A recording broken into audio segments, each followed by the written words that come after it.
જય માતાજી, જય હો, મંગલમય હો. ગરબા રમવાનું બહુ જ મહત્ત્વ છે. 4 માસ ઉનાળાની સખત ગરમી, વરસાદમાં વરસાદી વાતાવરણ, પલળવું, શરદી તાવથી ગ્રસ્ત, શ્રાવણનો વરસાદ, હવે તો ભાદરવામાં પણ ધોધમાર વરસાદના દિવસો. સૂર્યને વાદળા ઢાંકી દે, રાતે ચંદ્રમાને પણ વરસાદી વાદળ ઢાંકે અને એમાંય વાદળા ફાટે, ચંદ્રમા પણ ગભરાઈને છુપાઈ જાય. આસોમાં વાદળ થોડું ચોખ્ખું થઈ જાય, બધા જ ખુશ. માના દિવસો, ગુણલા ગાવાના દિવસો, આળસ પ્રમાદ ખંખેરવાના દિવસો. ગરબામાં રમવું, ફરવું, તાલીઓ પાડવી, હસવું, આ ધાર્મિક ગણાય, આ એક્યુપ્રેશર ગણાય. દુનિયાએ બહુ જ નચાવ્યા, બહુ જ હેરવ્યા ફેરવ્યા, બહુ ધક્કા ખવડાવ્યા, અહીંથી ત્યાં ને ત્યાંથી ત્યાં. આવો, મા અંબાના નામે નાચી લઈએ. ગરબા રમવાનું બહુ જ મહત્ત્વ છે.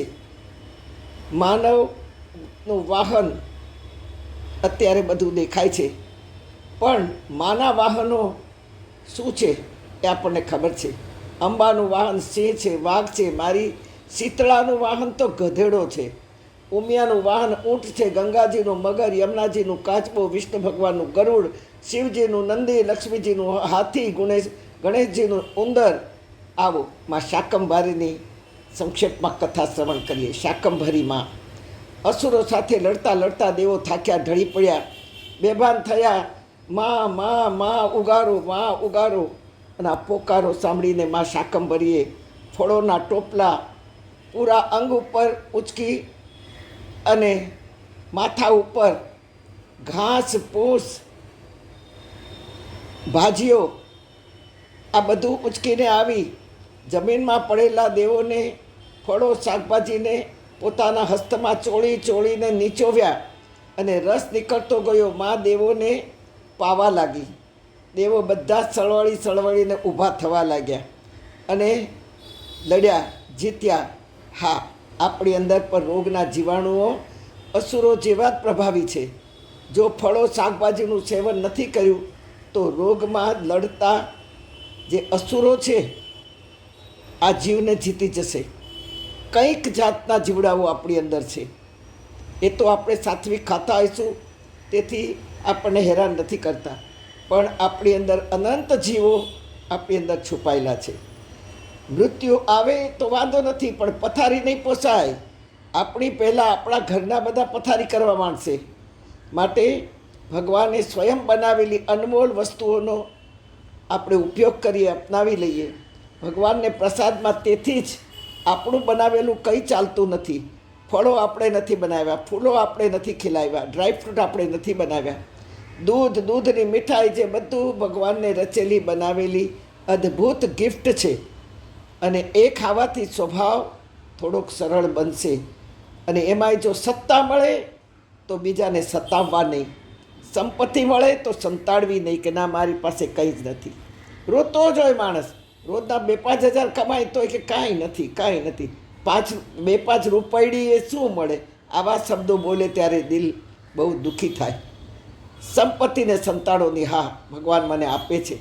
હા, સંતતિ તો પ્રભુનો પ્રસાદ છે, તો એને કેળવવાની છે. માં શાકંભરી એ દેવોની રક્ષા કરી, આજે પણ એ રક્ષા કરવા તૈયાર છે. જો શાકભાજી, ફળો આ બધું જ આપણે અનાજ ખાવા કરતાં વધારે અપનાવશું તો એટલા જ રોગ સામે આપણને ફાયદો થશે. એમાંથી આપણે ફળો જ્યારે સુધારીએ છીએ ત્યારે સુધારો શબ્દ નથી બોલતા. આપણે કેરીને કાપી નાખો, શાકને કાપી નાખો.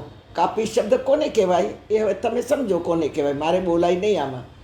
તેથી કાપી શબ્દ ન બોલાય, કારણ કે જ્યારે આપણે શાક સુધારીએ છીએ ને ત્યારે શાકને ધોઈએ છીએ, ચપ્પુને ધોઈએ છીએ, પછી આપણે સુધારીએ છીએ. સુધારવું શબ્દ બોલવાનું. સુધારવું એટલે એના બી કાઢી નાખો, છાલ કાઢી નાખો, એને સુધારવું કહેવાય. આપણા બાળકો તોફાન કરે તો આપણે એમ કહીએ કે એને કાપો. આપણે એમ કહીએ ને તમારી દીકરીને સુધારો, તમારા દીકરાને સુધારો.